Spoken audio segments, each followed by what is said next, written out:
You're now watching a clip from the Inspired by show. You can watch the full episode on our YouTube channel or listen on iTunes, Spotify, or wherever you get your podcasts. So make sure to head over there, leave us a 5-star rating if you enjoyed it, and follow the show. I always think a lot of people's passions and driving force comes from one or two key moments where they were impacted severely, whether that's a challenge or a frustration. Like for me, it was when I first had my complete breakdown and my depression kicked in. That was like the best thing that ever happened to me. Now, the worst thing at the time. Weird, isn't it? How we can look back now and we're like, oh, thanks. But in the moment, you're like, what is happening to me? Yeah. So Liz, what's the first sort of memory you have of like one of these key defining moments? Oh, that's a great question. I tell you what, actually, and I think it's this moment because I think I've still got some healing to do around it, because I always get a bit of a swell of emotions whenever I think about it. And I think at the moment, with what's going on in like the economy and the interest rates and just the absolute shit show, basically, it's a lot of like old feelings are coming up. But just a little bit of backstory. My parents, that when I was younger, dad then remarried another woman, 2 kids, really felt like upgrades, like didn't really see him for the next 10, 15 years. And then my mum was then absolute powerhouse and, set up this amazing company. I think she inherited part of it from her mum. But anyway, she turned it into a multi-million-pound company. She used to do all the merchandise for like Wimbledon, Formula One. There's like little teddy bears at Wimbledon, like the rackets. Yeah, that she did all of that. Like World's Strongest Man. And she did all of this like creative merchandising from this barn conversion on our property. We used to own a farm up in Leicestershire.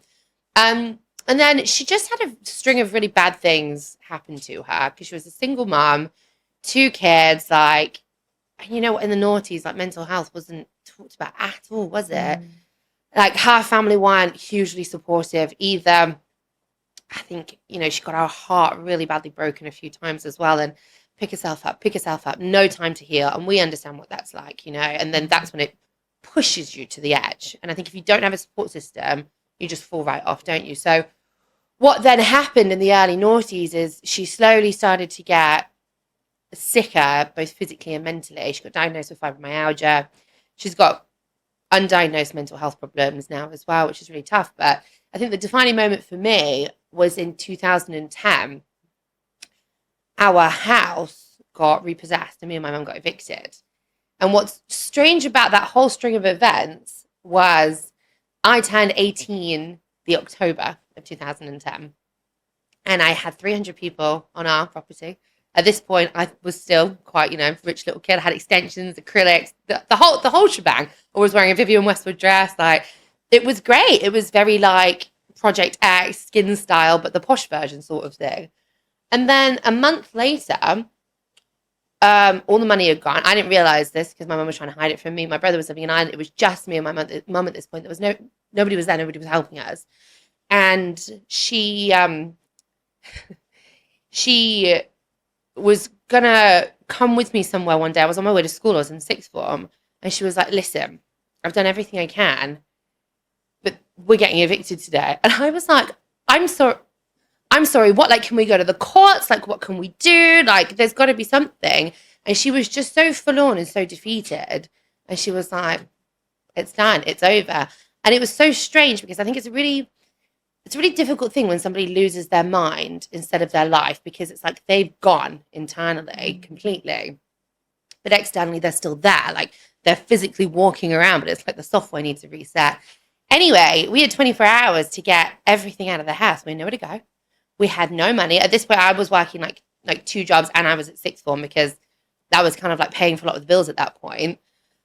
And I texted everybody I knew, bearing in mind 300 people were at my house a month before. I texted everybody I knew saying, like, it's all hands on deck. Like, we need people here. We're getting evicted. Like, has anybody got storage units, cars? Like, can you help us get furniture out of the house? Put a blast out on Facebook, and it rolls around each year on my memories, and I see it, and I get this swell of emotions all over again. Nobody replied. Yeah. Wow.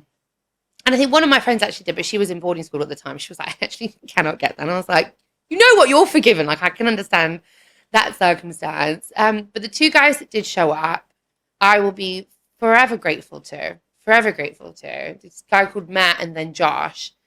And I was loosely dating one of them. The other one was like loosely dating one of my friends. We've been out for drinks. Like, I wouldn't say they were like even in my close circle, but they saw the post. They said, we're on the way. And they stayed up with me all night long whilst my mum sat there in this catatonic state on the sofa. And we got all the furniture out of the house onto the front lawn. And then the next day, the bailiffs came. They changed the locks. And I was sat there on this sofa that cost £5,000.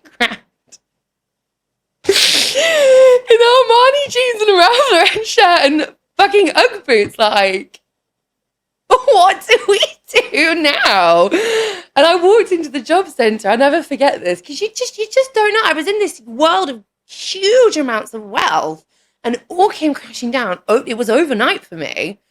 And I queued up and I said, hi, I don't really know if this is the right place, but please, can we have a house? And they looked me up and down. My mum still had it as a word at this point. Like, she's just catatonic completely. And they laughed at me. And I was like, I don't know what to do. We were homeless. I put her up in a hotel. At that point, my dad then did intervene. I had to go and stay with him for a bit. Like, my mum then, like, that string of suicide attempts then, like, followed this. It was crazy. And then I was still getting up every day and going to my really posh school, like, which was a boarding school, but I was a day student at that point. And it was just this really fucked up paradigm of things that were happening. And I went from being one of the most popular girls in school to losing all the money, not having the party house, to then like nothing, then like drinking and drugs. And I just spiraled out of control. But I think throughout all of that, I think that was one of my defining moments, because I realized that the only way that I am ever going to not be in this situation again is if I overcorrect, and I did a lot of therapy on what I'm about to say, by the way, because it is quite a toxic statement. But at that time, I thought the only way I'm ever going to be safe and secure is if I can be the only person that I can depend on, and I shut myself off from everyone and everything. And then, I started my first company when I was 21. And, I think the trauma then kind of like accelerated things, but also was quite damaging in parts as well, because I didn't let anybody in. And I never really spoke about anything that happened. I'm amazed I got through that story without crying. I had my eyes going a couple of times. So I was like, no, we can't do this, Elisabeth. But that was a big thing for me. And I realized then that so long as I'm in control, and so long as I know what the next steps are, and so long as I can see the game plan, nobody can then take that away from me.